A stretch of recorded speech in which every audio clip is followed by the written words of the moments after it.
Hello everyone, कैसे हैं आप सभी। स्वागत है हमारे यूट्यूब चैनल किया नर्सिंग स्टडी में। आज हम पढ़ेंगे पीडियाट्रिक के MCQs. Okay, question number first है, शिशु जन्म के पश्चात 3 दिन तक स्तनों से जो दूध निकलता है उसे क्या कहते हैं। Meconium, colostrum, binning and melaena. बताइए इसका राइट ऑप्शन क्या हो जाएगा। तो इसका राइट ऑप्शन हो जाएगा बी, कोलेस्ट्रम कहते हैं।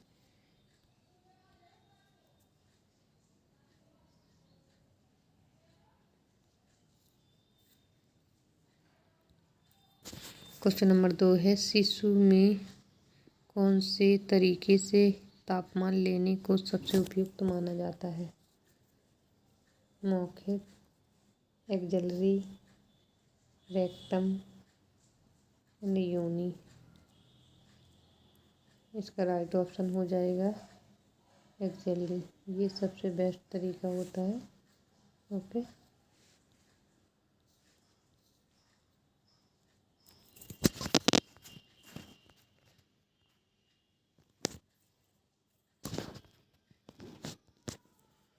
क्वेश्चन नंबर 3 है, नवजात शिशु में मृत्यु का महत्वपूर्ण कारण है।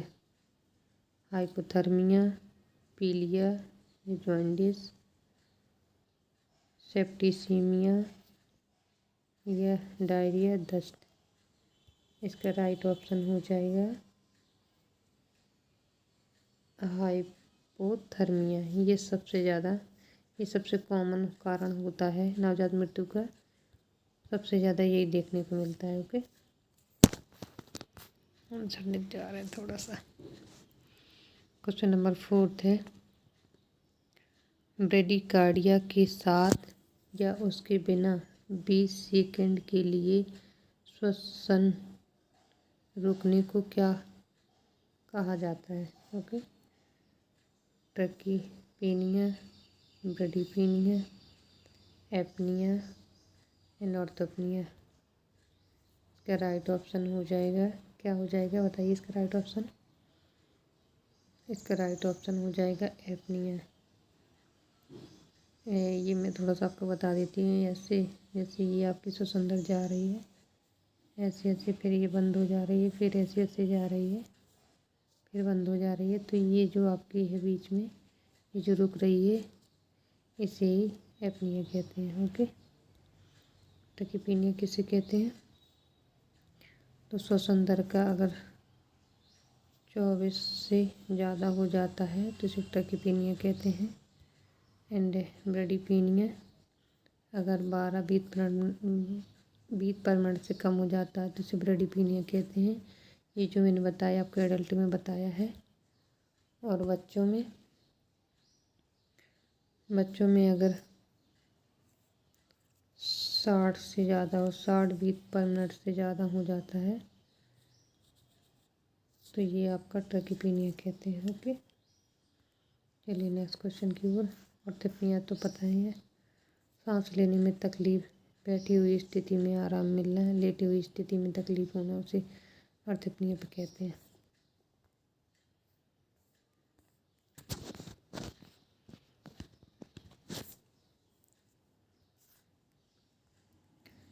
क्वेश्चन नंबर 5 है, छोटे बच्चों में मेनिंजाइटिस की सबसे गंभीर जटिलता है।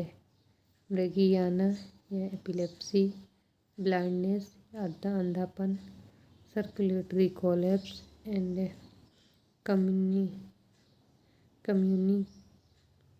Communicating and hydrocephalus. इसका राइट ऑप्शन हो जाएगा सर्कुलेटरी कोलैप्स।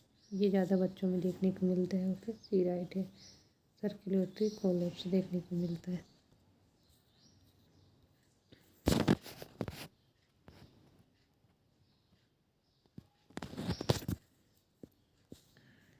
क्वेश्चन नंबर 6 है, एक नवजात में फोटोथेरेपी की जटिलता है।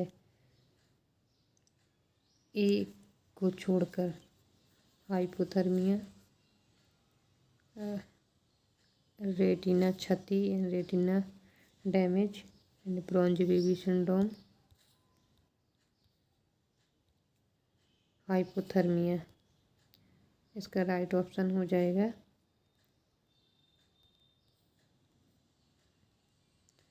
इसका राइट ऑप्शन हो जाएगा हाइपोथर्मिया। ये देखने को नहीं मिलता है इसको, और इस जब हम फोटोथेरेपी करते हैं तो हमें ये भी देखने को मिलता है, ब्रॉन्ज बेबी सिंड्रोम भी देखने को मिलता है, हाइपोथर्मिया हाइपरथर्मिया भी देखने को मिलता है। ये हाइपरथर्मिया है, यहाँ थोड़ा सा मिस्टेक हो गया है। ओके, हाइपरथर्मिया भी देखने को मिलता है। तो जब हम बच्चे को जॉन्डिस हो जाता है, फोटोथेरेपी करते हैं, तो उसमें कौन कौन सी लाइट का उपयोग करते हैं? तो एक तो ब्लू लाइट का उपयोग करते हैं, एक रेड लाइट ब्लू लाइट का उपयोग करते हैं, एक हम वाइट लाइट का उपयोग करते हैं। एंड इसकी जो आपकी मशीन होती है, जो आपका फोटोथेरेपी होती है, यहाँ पे बच्चे को लेटाया जाता है, तो इसका जो स्पेस होता है, कितनी दूरी पर बच्चे को रखते हैं, तो ये यहाँ पे बच्चे को रखते हैं हम। इसकी दूरी 45 सेंटीमीटर होनी चाहिए। ओके, इसकी दूरी 45 सेंटीमीटर होनी चाहिए। और जब हम फोटोथेरेपी करते हैं तो बच्चे की आइस को कवर करते हैं और जेनाइटल एरिया को कवर करते हैं। आइस को कवर करते हैं और जेनाइटल एरिया को कवर करते हैं। ओके,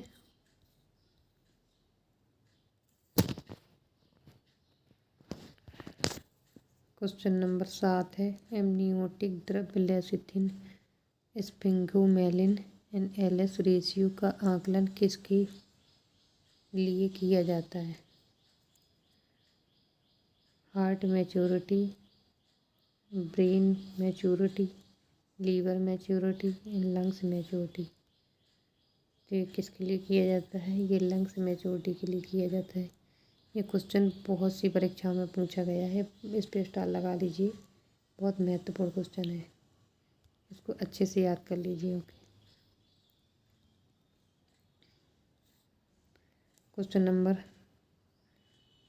नंबर 8 है, नवजात शिशु के मुंह और नाक को सक्शन करते समय किस हिस्से को सबसे पहले सक्शन करने की आवश्यकता है? माउथ को, नोज को? देयर इज नॉट ऑर्डर, कोई क्रम नहीं है। बेस्ट ओपन द सॉरी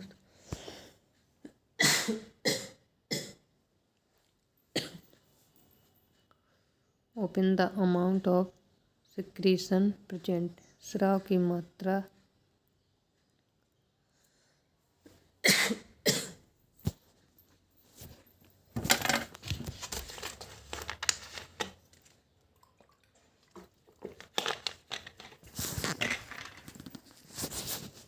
चलिए बताइए,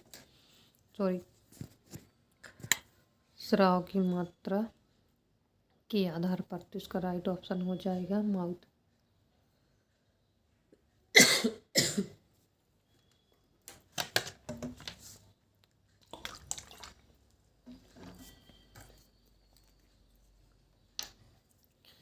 इसका राइट ऑप्शन हो जाएगा, कौन सा राइट हो जाएगा? तो इसका राइट ऑप्शन है माउथ। ओके,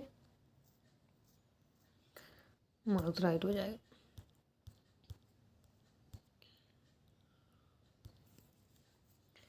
मैं बता देती हूँ, सेक्शन करेंगे, कल भी शायद मैंने आपको बताया था। तो सबसे पहले माउथ का सेक्शन करते हैं, उसके बाद नोज का सेक्शन करते हैं। तो माउथ में कितने सेंटीमीटर तक सेक्शन कर सकते हैं? तो 5 सेंटीमीटर तक इंसर्ट कर सकते हैं। नोज में कितने सेंटीमीटर? तो 2 सेंटीमीटर तक इंसर्ट करते हैं। ओके, तो सबसे पहले माउथ में सेक्शन करेंगे, देन नोज सेक्शन करेंगे। ओके, क्वेश्चन नंबर 9 है, डीपीटी की बूस्टर खुराक कब दी जाती है? 10 वीक्स, 14 वीक्स, 16 से 24 मंथ, 5 से 6 मंथ। इसका राइट ऑप्शन हो जाएगा DPT की 16 से 24 मंथ पर दी जाती है। Okay, booster dose.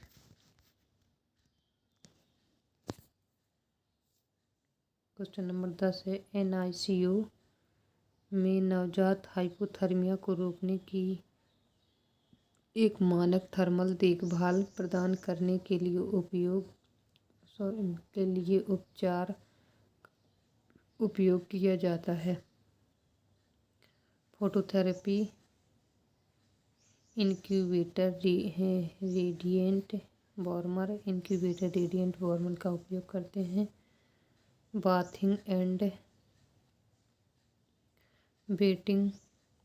बाथिंग और वजन लेना, ऑक्सीजन सपोर्ट ऑक्सीजन की द्वारा। इसका राइट ऑप्शन हो जाएगा इंक्यूबेटर रेडिएंट वार्मर के द्वारा। ओके, इंक्यूबेटर रेडिएंट वार्मर के द्वारा। चलिए नेक्स्ट क्वेश्चन की ओर।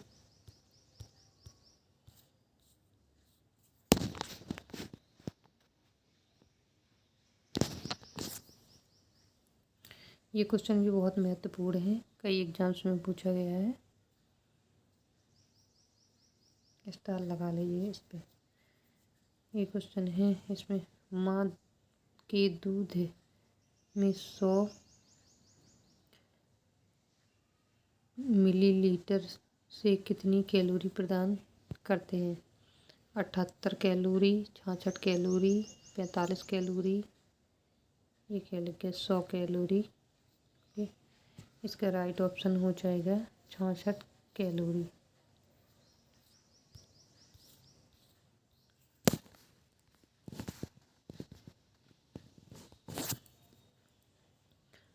क्वेश्चन नंबर 12 है मानव दूध में सभी पाए जाते हैं सिवाय protein, fat, vitamin D, iron.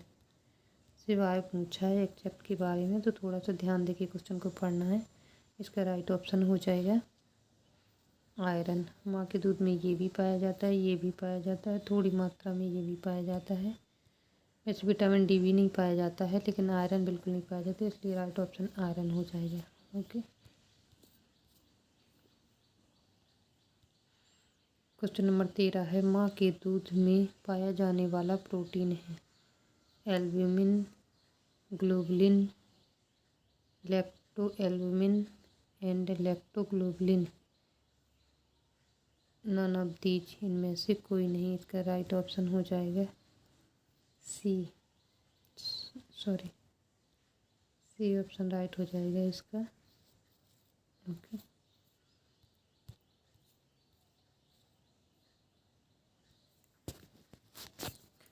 Question number 14 है इम्यूनोग्लोबुलिन स्तन के दूध में पाया जाता है IgG, IgM, IgA, IgE। इसका राइट ऑप्शन हो जाएगा माँ के दूध में कौन सा एंटीबॉडी इम्यूनोग्लोबुलिन पाया जाता है? IgA पाया जाता है। और ये IgE होता है, ये आपके एलर्जी के लिए होता है। ओके, ये आपके एलर्जी के लिए होता है। और IgE प्लेसेंटा को पार करता है। कौन है? ये प्लेसेंटा को क्रॉस करता है। IgG ये आपका प्लेसेंटा को क्रॉस करता है।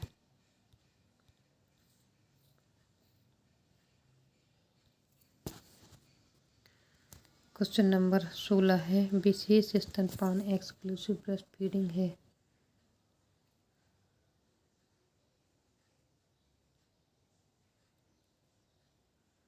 Breast feeding at least 4 month, कम से कम 4 महीने स्तनपान। Breast feeding more than 4 months, 4 महीने से अधिक स्तनपान। Breast feeding at least 6 month, कम से कम 6 महीने तक स्तनपान।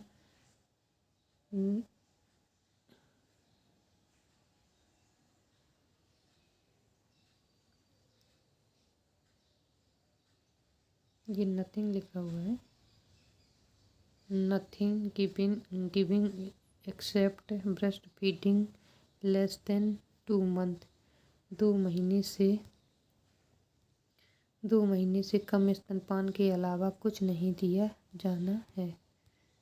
इसका राइट ऑप्शन हो जाएगा breast feed at least 6 month. कम से कम 6 महीने तक केवल स्तनपान कराना है, जिसे एक्सक्लूसिव ब्रेस्ट फीडिंग कहते हैं। उसके सिवा और कुछ नहीं देना है, केवल स्तनपान। Okay.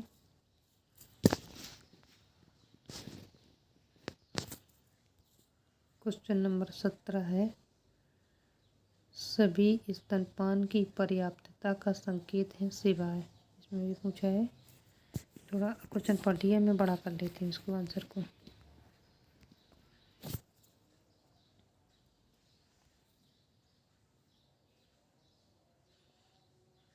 Audible sound swallowing and sound during the feed के दौरान निकलने वाले श्रव्य ध्वनि। Average weight gain at 18 to 30 gram per day. प्रतिदिन औसतन 18 से 30 ग्राम वजन बढ़ना। Baby sleep well and does not cry frequently. बच्चा अच्छी तरह से सोता है और बार बार नहीं रोता है। एंड डी है आपका डिक्रीज बेबी मसल्स टोन। बच्चे की मांसपेशियों की टोन कम होना। ये नहीं है।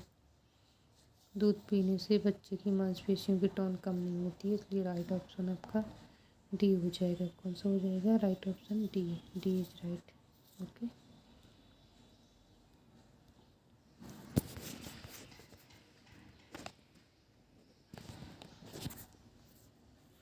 क्वेश्चन नंबर 18 है, प्रसव के बाद पहले 3 दिनों के दौरान स्रावित दूध है ट्रांजिशनल, परिपक्व, मैच्योर मिल्क जिसे कहते हैं, रिटर्न मिल्क, समय से पहले दूध, कोलेस्ट्रम। इसका राइट ऑप्शन हो जाएगा कोलेस्ट्रम। तीनों दूधों के बारे में मैं आपको बता दे रही हूँ। ट्रांजिशनल मिल्क है, ये आपका आता है 14 दिन के बाद निकलता है ट्रांजिशनल मिल्क। ओके। ये आपका मैच्योर मिल्क होता है, ये आपका आता है 9 से 12 दिन। ये आपका 9 से 12 दिन देखने को मिलता है। ओके।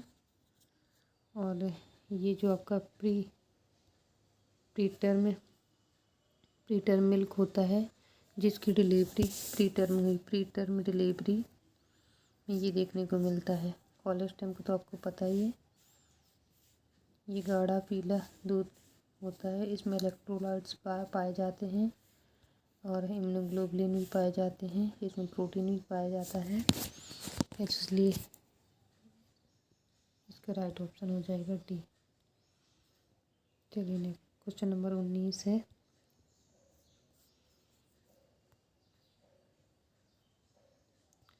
क्वेश्चन नंबर 19 है, बच्चे की प्यास से संतृप्त सेटिस्फाइड करने वाला दूध है ट्रांजिशनल मिल्क, मैच्योर मिल्क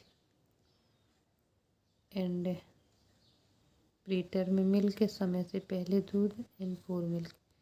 इसका राइट ऑप्शन है फोर मिल्क। ये आपके बच्चे की प्यास को बुझाता है। ओके।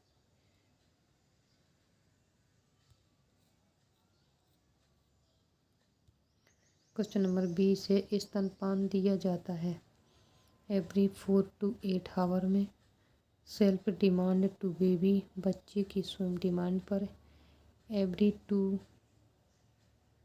to 3 आवर, हर 2 से 3 घंटे में, नॉन ऑफ दीज, इनमें से कोई नहीं। इसका राइट ऑप्शन हो जाएगा बी। ओके। इसका राइट ऑप्शन बी है। बी क्यों है मैं बता देती हूँ। ये सबसे अच्छा एप्रोप्रिएट आंसर है। हम ये भी मान सकते हैं 2 से 3 आवर में, लेकिन अभी ये सबसे बेटर आंसर है। हमें जो क्वेश्चन है उसकी आंसर देख के ही, जो ऑप्शन देख के ही आंसर को लगाना है। तो इसका राइट ऑप्शन हो जाएगा बी। ओके। इसका right option B. Question number question number 21 है, उम्र के साथ शुरू होने वाला पूरक वीनिंग फीडिंग कब शुरू की करते हैं? 4 मंथ, 6 मंथ, 8 मंथ, 10 मंथ। इसका राइट ऑप्शन हो जाएगा 6 मंथ। वीनिंग कब से स्टार्ट करते हैं? बच्चे को सॉलिड फूड देना कब से स्टार्ट करते हैं? तो 6 मंथ से हम स्टार्ट कर देते हैं। ओके, ऑप्शन बहुत दूर दूर है।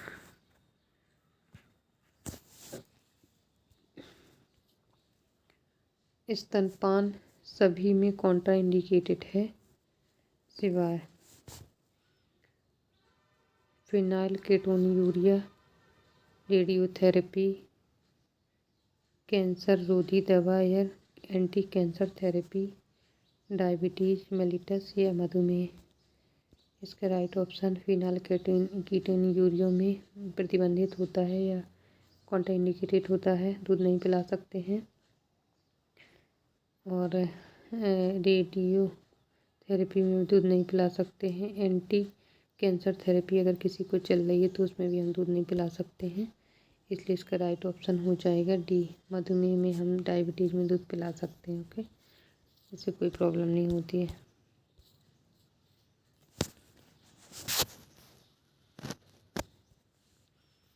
क्वेश्चन नंबर 23 है, अच्छे स्तनपान का सबसे अच्छा संकेत है? बेबी चेक,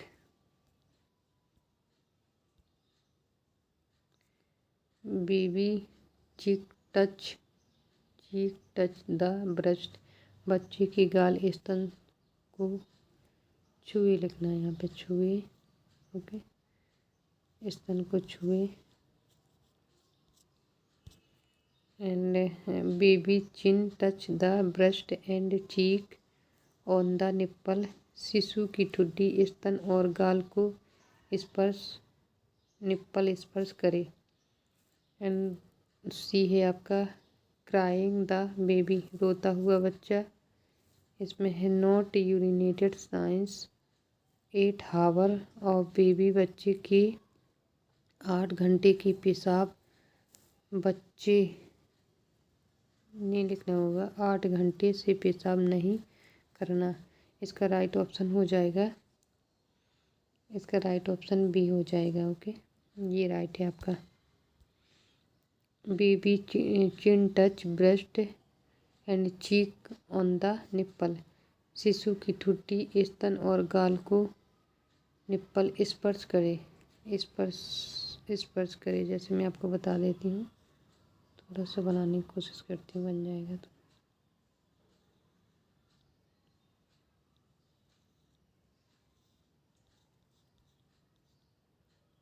ये जैसे आपका शिशु है तो ये आपको ऐसे होना चाहिए। ओके,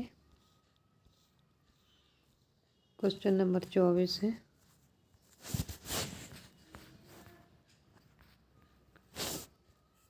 क्वेश्चन नंबर 24 है, नॉर्मल डिलीवरी के बाद ब्रेस्ट फीडिंग शुरू करना चाहिए 30 मिनट्स में, 2 हावर में, 1 हावर में, 4 हावर में। इसका राइट ऑप्शन हो जाएगा 30 मिनट्स। वैसे होता है जितना जल्दी हो सके उतना जल्दी, लेकिन अगर ऑप्शन में ये 30 मिनट नहीं दिया होता तो ये आपका 1 हावर माना जाता। अभी आपको ये राइट लगाना है। अगर कहीं पे भी 30 मिनट दिखता है तो आपको 30 मिनट लगाना है। अगर 30 मिनट नहीं ऑप्शन में तो आपको ये लगाना है 1 हावर। ओके, इसका राइट ऑप्शन हो जाएगा ए।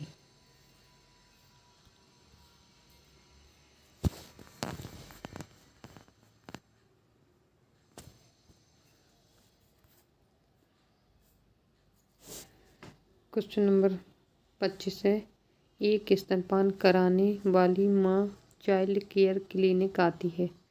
एक स्तनपान कराने वाली माँ चाइल्ड केयर क्लिनिक में आती है और उसने निप्पल के दर्द के बारे में पूछा। नर्स ने निप्पल के दर्द के कारण बताए। क्या क्या बताए देखिए आप, frequent washing with soap and water, बार बार